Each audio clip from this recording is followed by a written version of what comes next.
Hello बच्चों, कैसे हो आप सभी। स्वागत है अपने प्यारे से यूट्यूब चैनल एमएसपी बाबा की क्लास में।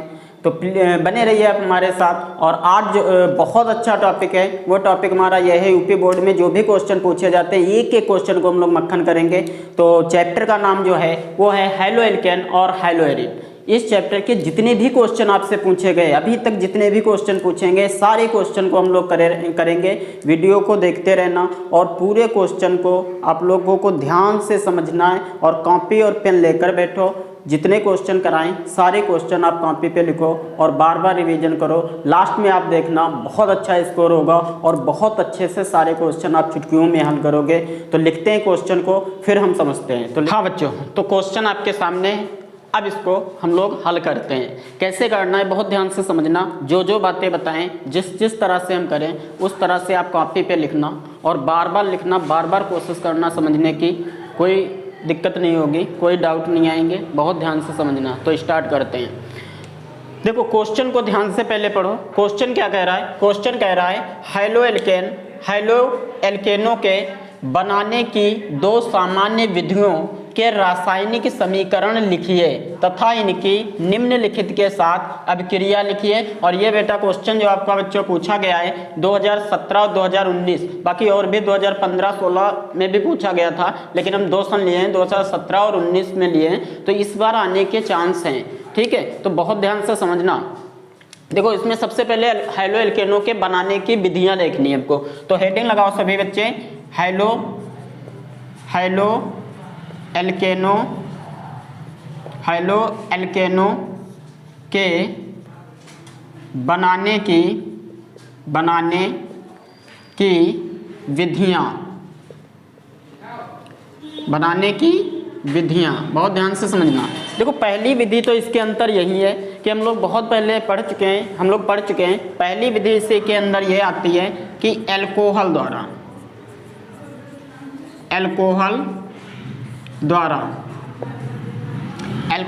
हम लोग किसको बनाने वाले हैं? हैलो एल्केन को बनाने वाले हैं बाई अल्कोहल द्वारा हम लोग बनाएंगे। देखो अल्कोहल कोई भी ले लो, जैसे आपके पास है CH3CH2OH, इस तरह से। अब इसकी रिएक्शन आप किसी भी हाइड्रोजन एसिड से करा दो, HI को ले लो या फिर इसी की अभिक्रिया HI के साथ करा दो या फिर CH3CH2OH की अभिक्रिया आप HBr के साथ करा दो और या फिर CH3CH2OH की अभिक्रिया आप HCl के साथ करा दो। इन तीनों के साथ कराओगे आपको हैलो एल्केन ही मिलेगा। देखो बहुत ध्यान से चेक करो बच्चों। देखो इसके साथ कराओगे तो इसमें आयोडीन और हाइड्रोजन है, तो ये सामान्य इसी तरह से अभिक्रिया हो जाएगी। H और OH क्या बन के निकाल लेंगे? पानी निकल जाएगा, H2O। साथ में क्या बच रहा है? साथ में आपका क्या बचा? साथ में बचा आपका CH3 बच गया, CH3। फिर क्या बचा? CH2, फिर क्या बच गया? I। तो ये हमारा बन गया हैलो एल्केन, जिसका नाम है एथिल आयोडाइड।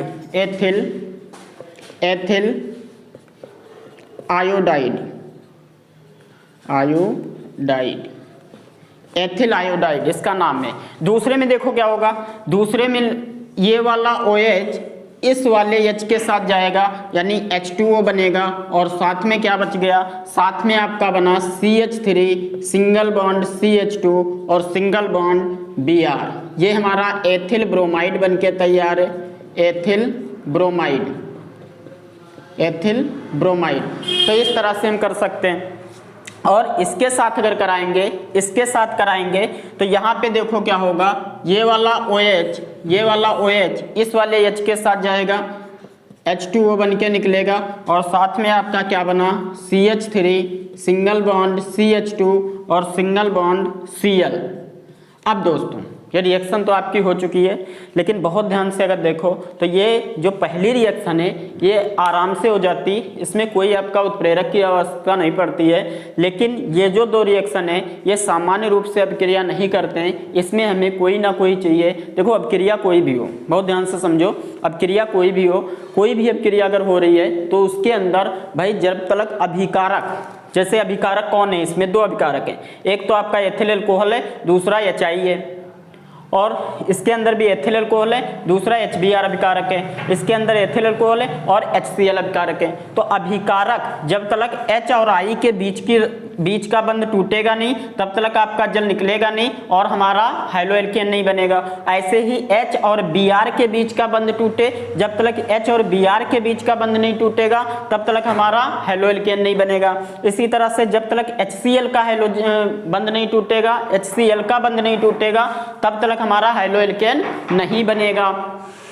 तो यहाँ पर जब I और Br और Cl की बात आती है तो I का आकार सबसे बड़ा होता है, I का आकार सबसे बड़ा होता है, इसलिए ये सामान्य इनके बीच जो बंध होता है वो कमजोर होता है, तो ये सामान्यतः अभिक्रिया हो जाती है। लेकिन जब HBr की बात आती है तो H और Br के बीच बंध बहुत I की तुलना में, HI की तुलना में मजबूत होता है। तो इसीलिए यहाँ पर एक उत्प्रेरक होता है जिसका नाम है कंसंट्रेटेड H2SO4।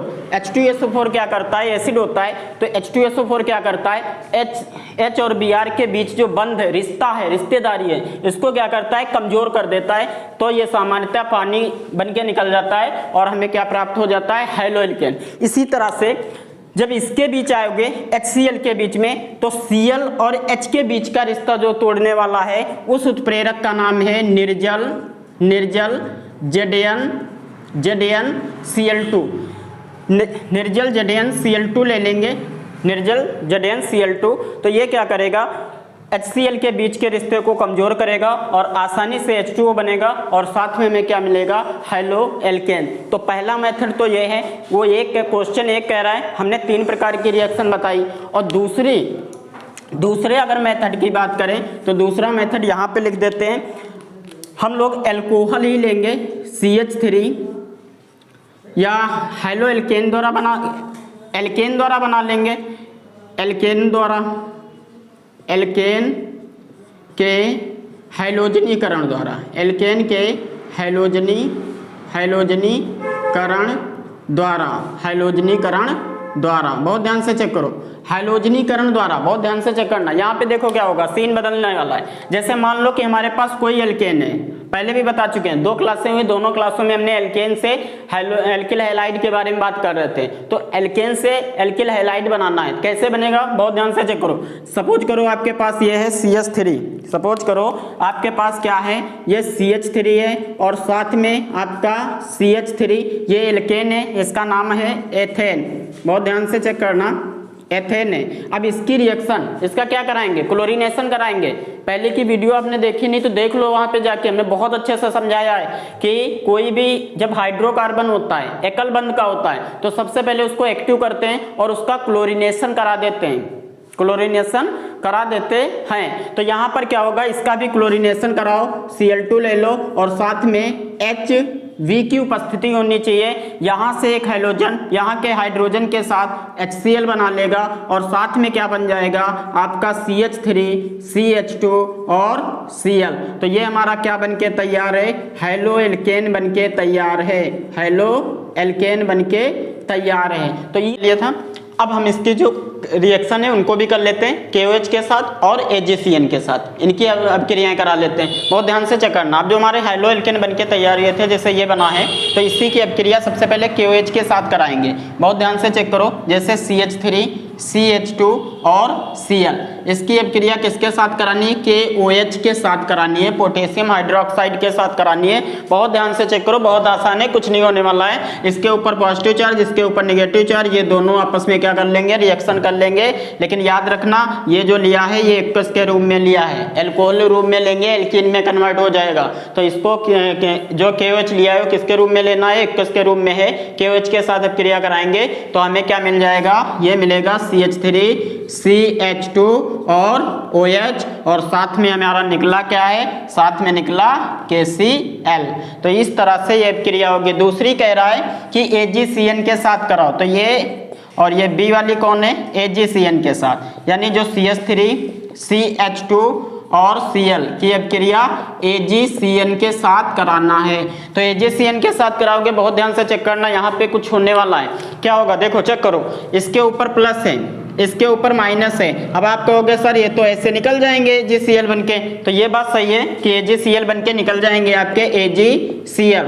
लेकिन एक बात याद रखना, जब आप सिल्वर साइनाइड ले रहे हो तो यहाँ पे जो कार्बन के साथ बंध बनेगा वो नाइट्रोजन बनाएगा, यानी ये आपका कैसा बनेगा, CH3 CH2 और साथ में क्या बन गया, आपका बन जाएगा NC। सिल्वर जो यहाँ पे आपका कार्बन बंध बना रहा था, अब जब AgCN के साथ रिएक्शन कराओगे तो उल्टा हो जाता है, यहाँ पे कार्बन के साथ नाइट्रोजन बंध बनाता है। तो इसके लिए हम लोग लगाते हैं आइसो, तो इसका नाम हो जाएगा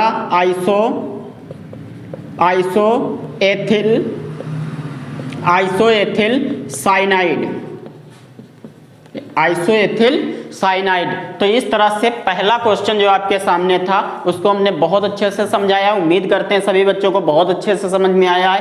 आप एग्जाम में आ जाए तो 100% आप करके आओगे, और एक दो बार लिख के प्रैक्टिस कर लेना जरूर, कॉपी पे जरूर लिखना, क्योंकि ऑर्गेनिक आप जब भी पढ़ोगे तो कॉपी की काफ़ी जरूर होनी चाहिए, और उस पर लिख लिख के प्रैक्टिस करो। जब तक आप लिख लिख के प्रैक्टिस नहीं करोगे तब तक रिएक्शन नहीं समझ में आएंगी, ठीक है।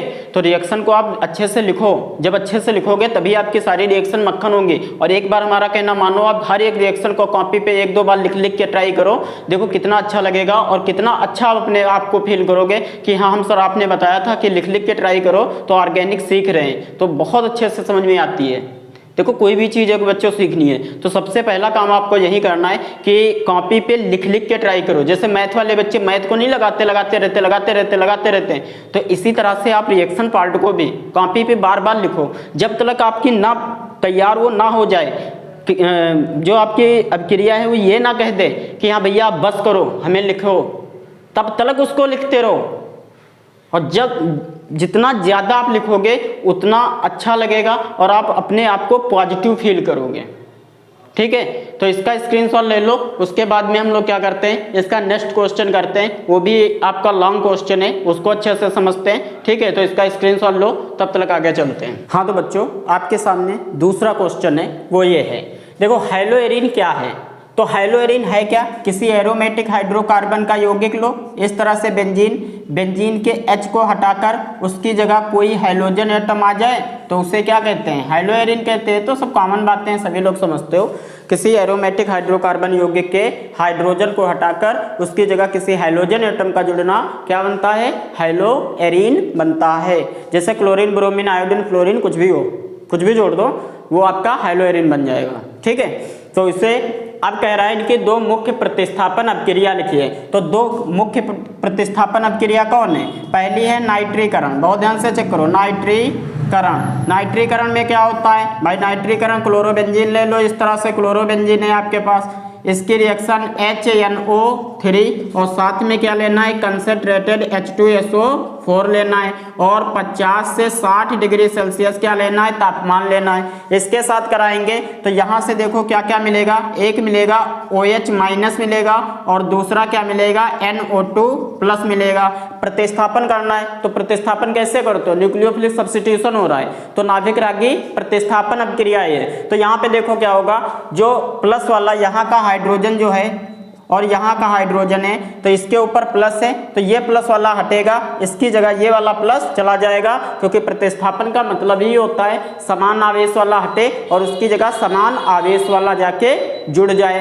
तो यहाँ पे देखो क्या होगा, ये आपका NO2 यहाँ जुड़ जाएगा, यानी ये इस तरह से बनेगा Cl, और यहाँ कौन आ गया, NO2, और दूसरा आपका ये बनेगा उत्पाद, क्योंकि इसमें साइड उत्पाद बनता है Cl और NO2। तो ये आपका आर्थो नाइट्रो क्लोरोबेंजीन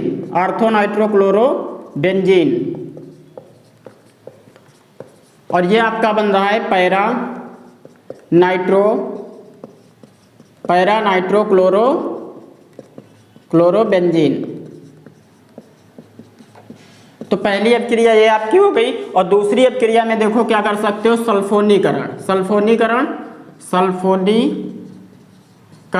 सल्फोनेशन कैसे कराते हो, जैसे ये ले लो इस तरह से, इसके साथ Cl और साथ में क्या लेंगे H2SO4 लेंगे। इसकी अपक्रिया कराएंगे कंसंट्रेटेड HNO3 लेकर के, इसके साथ कराएंगे दो ही उत्पाद मिलेंगे, दो कौन मिलेंगे, एक आर्थो मिलेगा, एक पैरा मिलेगा।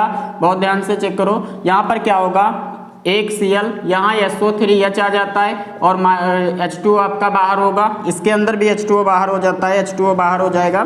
तो यहाँ आर्थो और दूसरा क्या मिलेगा, पैरा मिलेगा, यहाँ पे Cl और यहाँ क्या आ जाएगा SO3H। तो इस तरह से ortho chloro benzene sulphonic acid और para chloro benzene sulphonic acid प्राप्त हो जाएगा। ये दोनों की दोनों प्रतिस्थापन अपक्रिया है। बाकी और बहुत सारी है, क्लोरीनेशन कराओगे, हैलोजनेशन जिसको बोलते हो, हैलोजनीकरण कराओगे, वो भी आपकी प्रतिस्थापन अपक्रिया है। फ्रीडल क्राफ्ट एल्काइलेशन, कुछ भी करा दो, बहुत सारी हैं। तो हमें दो कह रहा था, दोनों हमने बताया, एक नाइट्रेटकरण बता दिया, दूसरा हमने सल्फोनीकरण बता दिया। हाँ तो बच्चों इतना क्वेश्चन आपको समझ में आया है। अब यहाँ देखो क्या है, अब कह रहा है फ्रेयान का सूत्र और उसके उपयोग लिखिए। तो इसका स्क्रीनशॉट ले लो, उसके बाद हम लोग फ्रेयान का सूत्र और फ्रेयान के उपयोग को लिखते हैं। हाँ तो बच्चों आपके सामने ये फ्रेयान क्या है, फ्रेयान और इसका सूत्र और इसके उपयोग क्या है, ये हमने लिख दिया है। देखो फ्रेयान या फिर इसको क्लोरोफ्लोरोकार्बन भी कहते हैं।